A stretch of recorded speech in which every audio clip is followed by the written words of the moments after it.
Hi and welcome to the Martin Bell Show. Hopefully you've been keeping well and been having a good day so far. And in this video today we're going to be talking about what's happening with my YouTube channel, where it's going to be heading, my investments in my SIPP and my ISAs, other investment ideas and career paths. So we're going to be on an Excel spreadsheet today, and we're going to be on the first tab, which is my long-term goals. My first one is to have my first house. This will be done through a mortgage, more than likely. Won't be able to just buy it out in cash outright unless I do really well. But that one's been put on hold for a while because I do want to work on other areas first, like my SIPP and my ISA. So my first one is SIPP, which stands for self-invested personal pension. I want to have invested around my first £100,000 invested into the stock market, and it's going to be mainly into dividend stocks or dividend ETFs that pay dividends, because I'm not looking for capital appreciation, but that will be nice if I do get some. It was mainly cash flow that I want, that is sustainable. So with a self-invested personal pension, if you're not from the UK, the government also do top it up to 20%. So say if you wanted to put in £100 in total, you would put in 80 and they put in 20, but I don't do that. If I want to put £100 in, I put £100 in and then they put their £20 in, so it gives you a little bit extra and it really does help to grow your portfolio. And it is all exempt of tax. It all grows tax exempt, from dividends exempt and capital appreciation exempt until you withdraw it, but then you have to pay income tax, but that's at a later stage and that's a good problem to have. But all that growth is not taxed at all, so it is something I'm going to be building up over long periods of times, and that extra 20% does really help. And I roughly have around £503 invested at this moment in time, but I've got to wait for the government to deposit their part in, and I do have some free cash for my SIPP, which is around £374 ready to invest, but I don't want to do that just yet. I want to get a bit more in my account and then do like a bulk purchase then. Excuse me. As this is my SIPP, it is my pension, and I do want to get the lifetime amount in there eventually, which currently is around about £1 million. So yeah, so this year I've opened my SIPP a few months ago,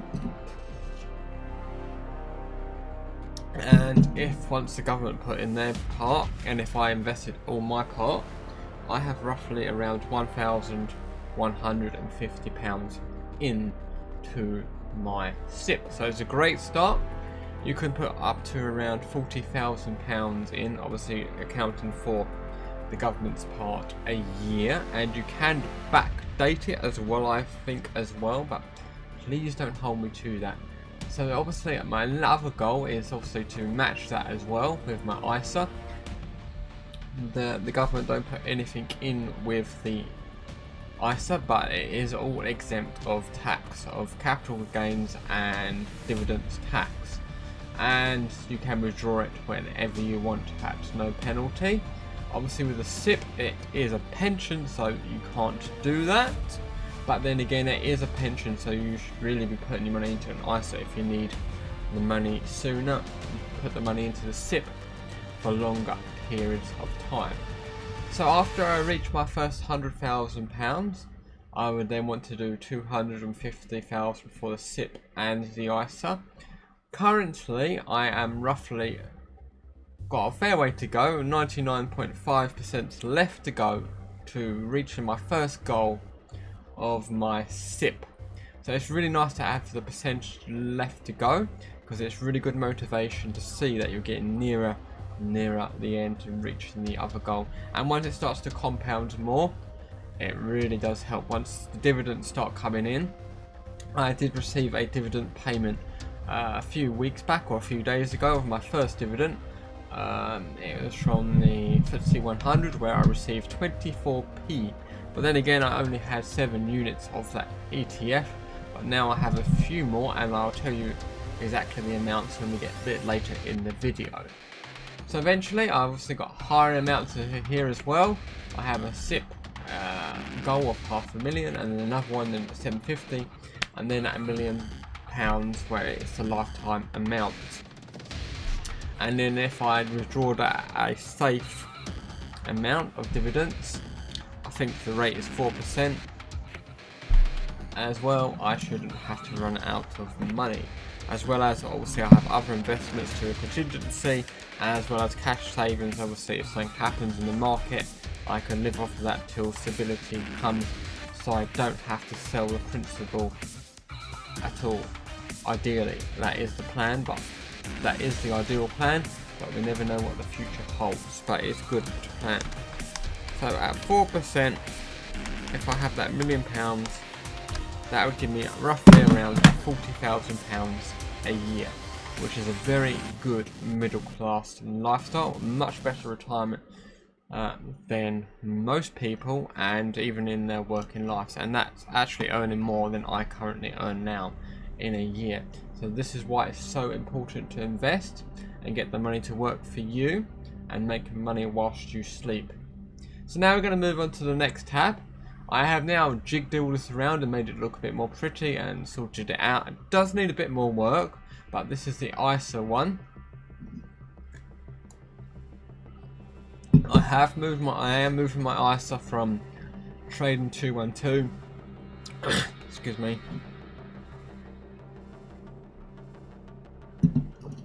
212 to a different account, probably AJ Bell. The reason being is that you get protection if losses, not obviously if you make a bad investment, but something really bad happens, your money is protected up to the sum of £85,000 per institution.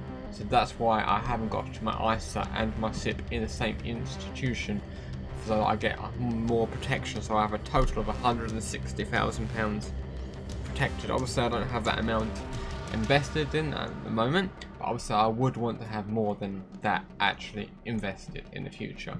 And then insurance, so I think you can do insurance, but that's something to look into in the future, but not right this now because I have nowhere near that amount. Excuse me. So SIPP, this is the one I'm really happy about. This is my self-invested personal pension. I'm going to be mainly investing into ETFs, as it's my pension. It's like a broad market. I don't want to be taking too much risk with some single stocks. I may purchase some single stocks that I like the look of, that I think are going to do well, but majority of it is going to go into ETF, broad indexes, and some narrow indexes.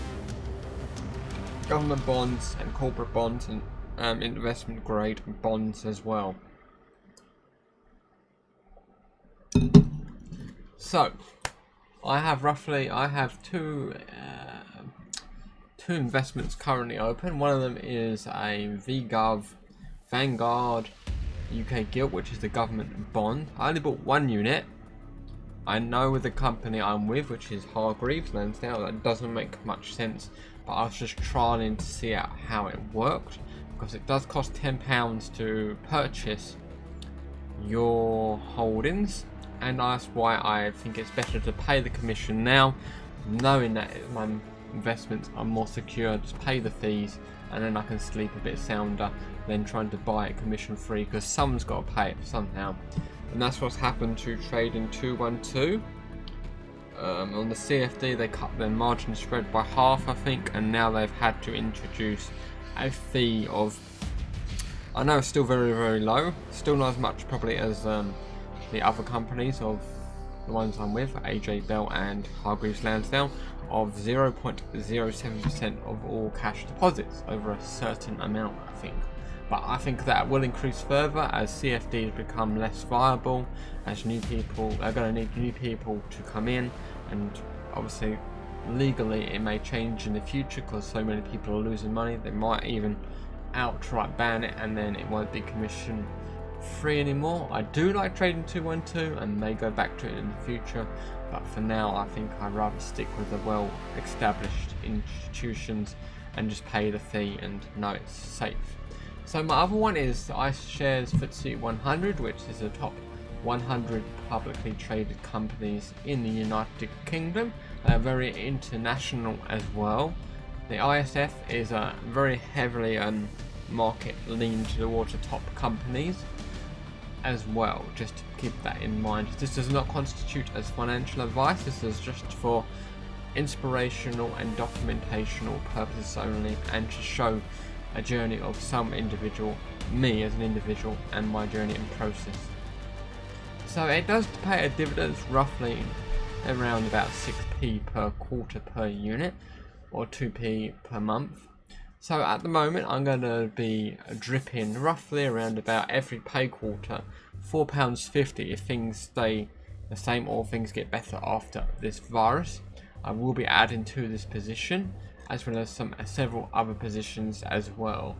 I probably will want to add to the developed markets, which is a global one, as well as iShares US property. Vanguard don't seem to do the ETFs and the property as much as iShares, but I definitely would want to do iShares US and European and maybe some Asian, or I may just do the iShares property market and just do global, do it all in one for now, and then maybe think about later making it a bit more complicated, but for now keep it simple. I also have got some government bonds that I'm looking at, some corporate bonds. So roughly around about at this moment in time, once I receive my dividend payments, I should be receiving around about £1.55 every month, and that will be reinvested into my pension, and that will obviously grow as more. That will buy more ETFs, as well as my cash deposit, plus when the government put in their part, that will all get reinvested, and it really snowballs to large sums of money and give me a better retirement. Because the state pension currently may not exist in the future, and currently it is not a large sum of money to have a good standard of living. But it does help, I'm not going to complain. I'll tell you how much it is. The full state rate of a new state pension scheme is £175 a week. So that's very difficult to live off £175 a week if that's the only thing that you have. So that's £700 a month. That does help, but it's better I want to take responsibility, as well as give me the best chance possible to have a better standard of living. So we have here a chart that I've created, but it's not completely filled in. It's of all my purchases and all my dividend payments, and it's just going to show it to you as well, to show you how it really snowballs, and to keep a log of all my purchases.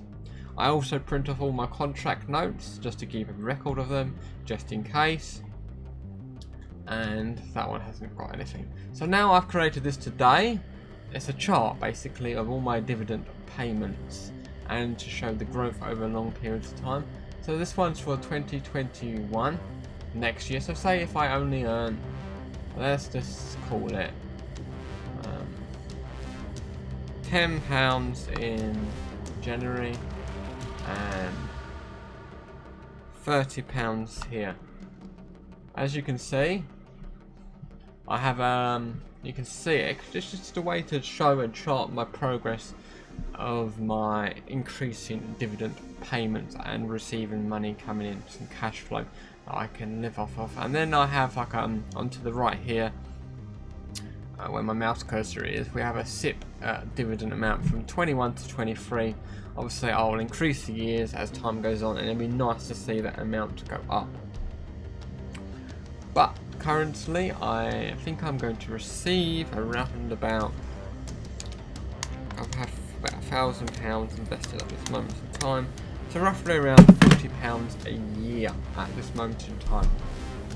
with what I have invested, maybe a little bit under, because the FTSE 100 dividend is not a full 4%, plus you've got fees to take off from the ETF and the holding of the account of Hargreaves, which charge I think 0.5%, 0.45% of the portfolio value up to the sum of £200.